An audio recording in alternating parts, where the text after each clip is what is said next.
pressure is for tyres because England have reached the semi-finals of Euro 2024 and will face the Netherlands on Wednesday.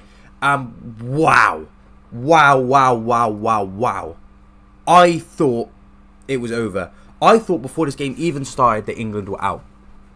I thought the Swiss were going to make light work of us. But we played a lot better.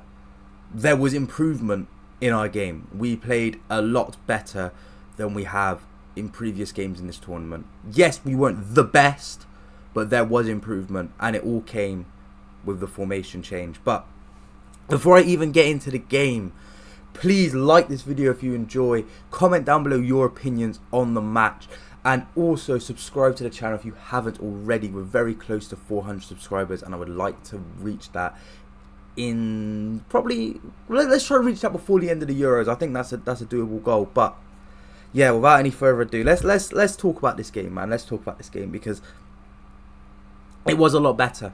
It was a lot better. I think there was only one player in that team that did not improve his performance. And that's not Kyle Walker, because I thought Kyle Walker played quite well yesterday. I think the only player that hasn't improved his performance is Harry Kane. I think Harry Kane put in a shameless performance yesterday. He doesn't attack the box. He doesn't press. I think that's what annoys me the most. He doesn't press. Foden and Saka will be trying to press the Switzerland back line, and Harry Kane's just there jogging. Or he's sat so deep in the pitch, and there were many a times where Bellingham was the player highest up the field because Kane was sat so deep. And yeah, he doesn't press, he doesn't attack the box, and he doesn't get shots on target. So I don't know what's the point of having him at striker. I don't get it. I don't really understand the point. But yeah, that's the only really negative I have from the game, because I think even Walker improved his performance. Trippier wasn't great, but I don't think he was horrible. But it was a little concerning that half-fit Luke Shaw looked more comfortable on the pitch than Trippier. But you know, that's just one of those things, I guess. Mainoo's a star. Kobbie Mainoo's a star. Pains me to say it as a City fan, but he's exceptional. He's one of England's best players when he plays. His ability to pick the ball up on the turn, his ability to drive with the ball, he's very agile on the ball. He's got very good ball control, and yeah, he's just a quality player. He makes things happen, and he's a really exciting prospect for England, I think, especially his link up with Walker, Foden and Saka was really good on the right side. That was a really strong right side, and I enjoyed watching it play. I think Saka and Foden, funnily enough, have very good chemistry together. Obviously, they're always, put against each other in club debates when it comes to the Premier League of which one's better. But for England, when they play together and they're in a position where they can link up, they played really well. I think Foden was very good at finding Saka when he was running in behind, putting balls in over the top, and I think Foden's probably one of the only players in the team that can pick those passes. I don't think Jude as a 10 is one of those players. Jude likes to run with the ball. Jude likes to charge at the box. Jude likes to crash the box. He's not really looking for those passes in behind, which Foden would, and I think Foden did that well yesterday. I've seen a lot of people say that they didn't think he played great, but I think, especially in the first half, he was creating a lot of chances for Saka. They linked up very well, and he was pinging the ball around the middle of the park with a lot more urgency than Rice, Bellingham, and the rest of the boys in the middle. So I don't think he had a bad game, but that might just be biased. You can let me know in the comments. Konza is outstanding. Konza was outstanding. I thought maybe we'd struggle because Guehi's obviously been our best centre back in the tournament, but it's like he wasn't even missing because Ezri Konsa, what a performance. He was wrestling Embolo for a lot of that game, and he had the better of him in a lot of instances. Obviously, we were very unlucky to concede the goal, but he was outstanding today, and I thought he played very, very well. And although Walker played all right yesterday, I wouldn't mind seeing him get dropped and watching Guehi stoned and Konza in a back throw. I think that would be very, very good for the game against the Netherlands. And obviously, after going 1-0 down, I thought we were out. I didn't think we had a goal in us, but again, a special moment late on from Bukayo Saka sent us to extra time, and we did what we needed to do in extra time to get to penalties. And well, we got to penalties, and they were all superb penalties. Cole Palmer, Bellingham, Saka, Tony, Trent, all superb penalties. I was very happy for Saka. I was very nervous watching his penalty. I was very nervous that he would miss again, but I'm very happy that he got the redemption of obviously the last Euros penalty shootout that we played in. I'm very happy for him. Tony's a madman. Like, his penalty, the way he stared down Sommer and didn't even take one look at that ball and just struck it into the back of the net, that takes some doing. And I guess that's the exact reason why him and Trent were subbed on, because they're both extremely arrogant players, and arrogance is what you need in a penalty shootout. You need someone that does not fear anything and knows that they are the best at what they do, and that is Trent and Tony. In those positions, neither of them thought they were going to miss. They knew full well they were scoring, and that's why they scored. There was no doubt in their mind. They made up where they were going. They hit the ball in that position, beat Sommer, won the tie. Obviously, Pickford is the GOAT. Pickford's the GOAT. Pickford's England's best keeper ever. Another penalty save again yesterday, and obviously it was from a Akanji. It was a bit sad to see a City player miss a penalty, but I don't care. I don't care. England are through, and Pickford's the GOAT.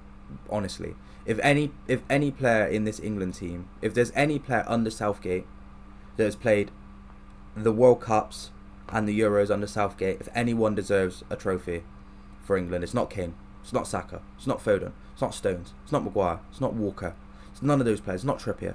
It is Jordan Pickford. Jordan Pickford deserves an international trophy, and he deserved to win the final of Euro 2020.